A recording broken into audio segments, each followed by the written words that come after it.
Right, how are we doing there? Not sure what the position on that is. Okay, maybe a smidgen around there. So, hello camera number one, if you bear with me a second. Right, let's get the other camera rolling. Hello camera number two. And if you will just bear with me a second, I'm going to come back into view. I keep looking up there, I've changed the camera around, no viewfinder. So I'm going wide angle up there, narrow angle there. I'll ask you both to forgive me. What's that creaking? For the lack of eye contact here. Right, just check sound levels because they amplify. Can you hear that? I'm being heckled by my own amplifier here. So my name is Paul Murphy, and greetings and welcome to Stop It. Okay. I don't know why it's doing that. Artistic temperament. Just checking I'm standing in the right place. I need to stand in a certain position so that my beautiful children are either side of me. Okay, this is something I don't really generally, or even genuinely do. But due to my disability, I don't know if I'm going to be able to ever be able to play this song. This is a new song that I wrote today. But the disease is spreading so fast now. No way to hide it in any way, shape or form. It's 9 pages long, so I don't know if I would love to record it, but it would need to be overdubbed, and I got no means of doing that. Well, I do, but I don't have the ability to. I'm fidgeting around here, am I not?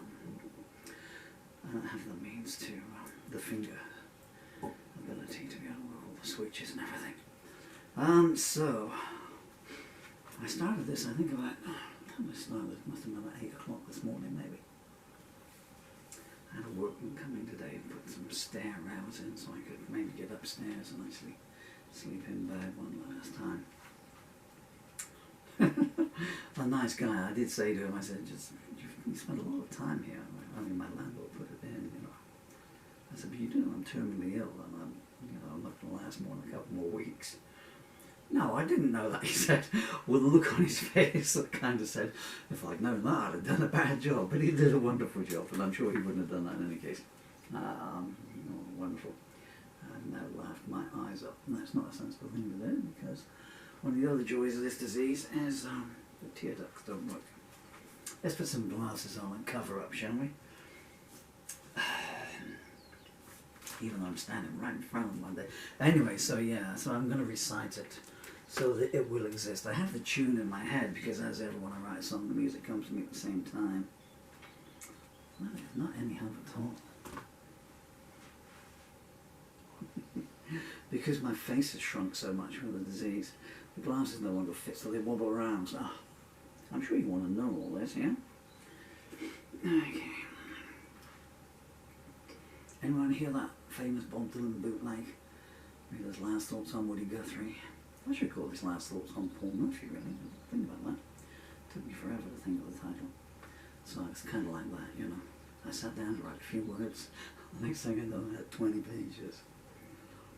The bootleg version is better because the official release cuts off the introduction, I think. Yeah, I started writing this about 8 o'clock because I couldn't do anything because the guy was coming. He came 3 lines before the end, actually, and I finished it. It just came out all in one go, and my fingers seized up.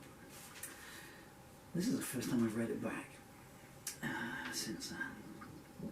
This is called... This is called... Jeez, man. This is called When the Angels Take Revenge. I watch you lurking in the shadows, hurling hate at everyone who passed, blaming friends and strangers for your downfall, denying that it's you in the looking glass. You started a stampede in the stable, and bartered flesh that was not yours to sell. You better start repenting while you're able. The hordes upon your border won't be repelled. The rumours started at your first baptism and have been 3 steps ahead of you ever since. Whoever rolled snake eyes took you home with them. You pleaded self-defence, but none were convinced. I saw you lying in the sympathy cellar, a symphony of excuses playing on your tongue. I was forewarned by your fortune teller, but no one told me the countdown had begun. You looked far away when I first viewed you. Perspective can be deceitful in that way. You claimed everyone you trusted had abused you, the strangest opening line I heard anybody say. Since that day the hours have turned to seconds. Of all you stole, the future hurts the most. When it's you for whom the cloaked hand beckons, remember me and you'll see tomorrow's ghost. A child told me truth can be deceptive. His tears indicated how that had been learnt. You decried him, but your memory is selective. I know what you are and who you weren't. Escaping prison does not lead to freedom. You can't outrun yourself, try though you might. You offered me your lips, but I don't need them. Satan oft-times sends his messengers, the rest in white. Ambiguity is your opening gambit, while your kisses keep a marked card up their sleeve. Every time you failed, you claimed someone planned it. Lies are always easier to believe. The story has brought many tears a-tumbling. I don't foresee a clear sky anytime soon. Be careful where you stand, the walls are crumbling. Some jaws will drop when they look inside your room. You wear a wedding ring on every finger. That must mean 10 widows have been robbed. Watching you leave is the only fond memory that lingers. The one that haunts me is the children's sobs. Some nights I can almost forgive you, recalling all you had to do to survive. But what you do today makes me want to outlive you. I'm hoping that morning will arrive. I wish I could breathe in some fresh air. Down here it is putrid, damp and dank. It would be nice to know somebody did care. If I never meet them, I know who to thank. It's a myth you find comfort in closure, but still I'd like to taste it just the same. I know who would revel in the exposure. That's why you'll never hear me speak her name. You turned up unannounced at the preacher's funeral, claiming to be his only next of kin. Your brother told me you love creating turmoil. They cast you out, but you always claw your way back in. Who doesn't shudder knowing you're approaching? Your voice is like the echo of a crypt. Is there no plague your presence won't bring? Is there no pain you don't love to inflict? You plunder the souls of the innocent, humming hymns as you cast them to the void. The threat of hell is never a deterrent. You keep its servants gainfully employed. The foreman of the jury came in weeping.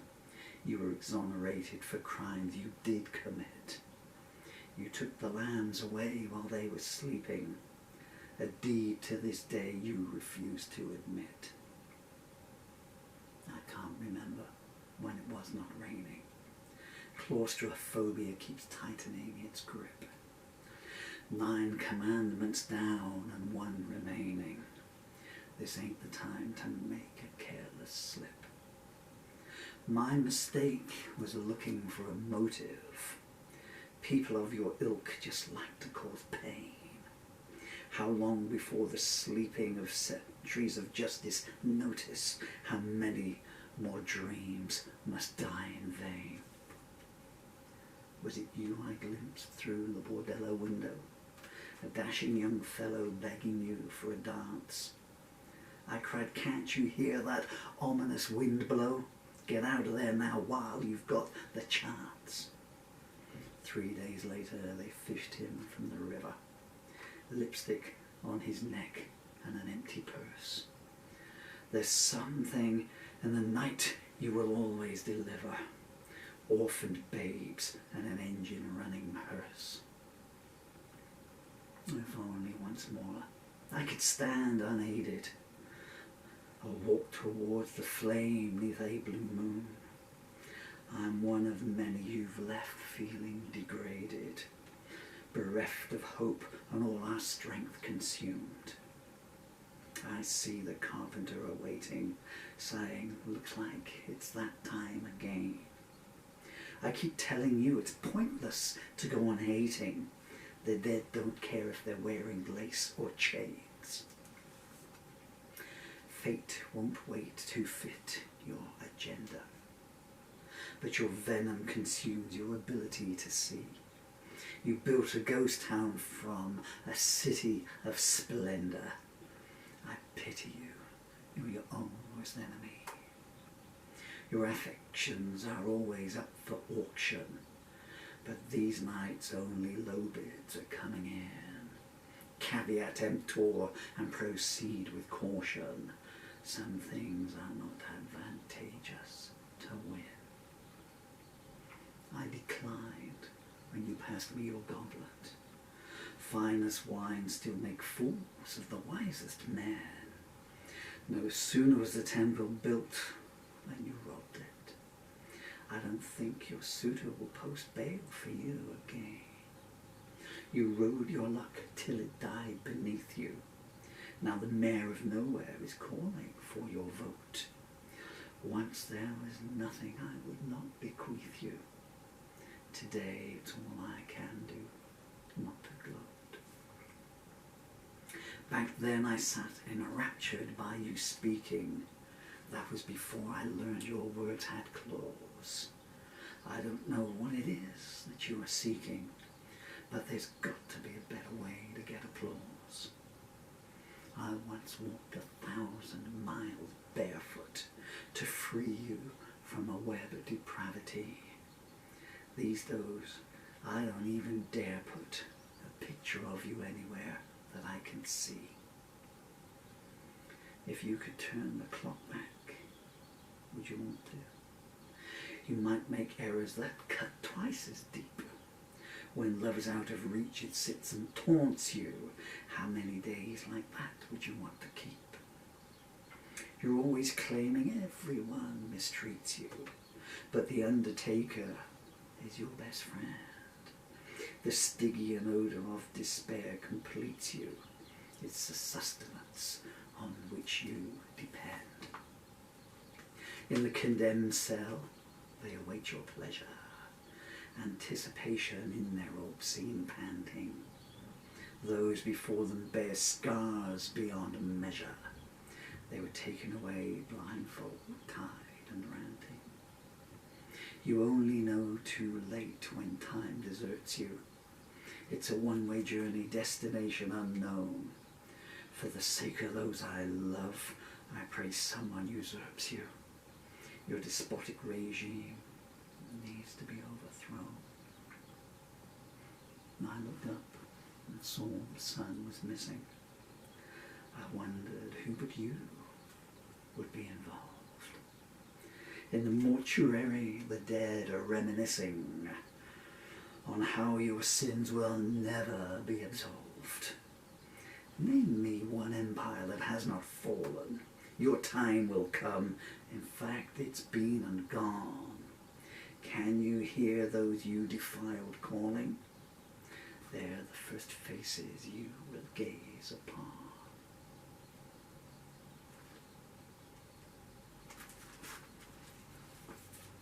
Goodness me.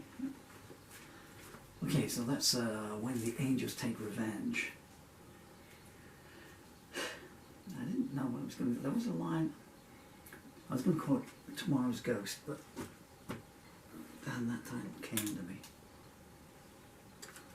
I had several alternate titles, like a scar across an angel's face.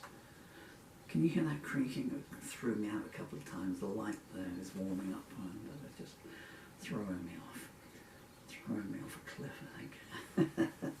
So I've been Paul Murphy, and that may be the one and only time you'll ever get to hear The Angels Take Revenge. I may type the words, I just realised I had the microphone obliterated in my sudden. Anyway, so who knows, we might get to put music to it. If not, I know what it sounds like. I've been Paul Murphy, Dylan and Emily, wherever you tour in the world, Daddy loves you with all his heart and soul. It is well, Emily, your birthday was 1 month and 14 days ago, because it's Tuesday. And Dylan, your 12th birthday is 4 months away, bar 5 days.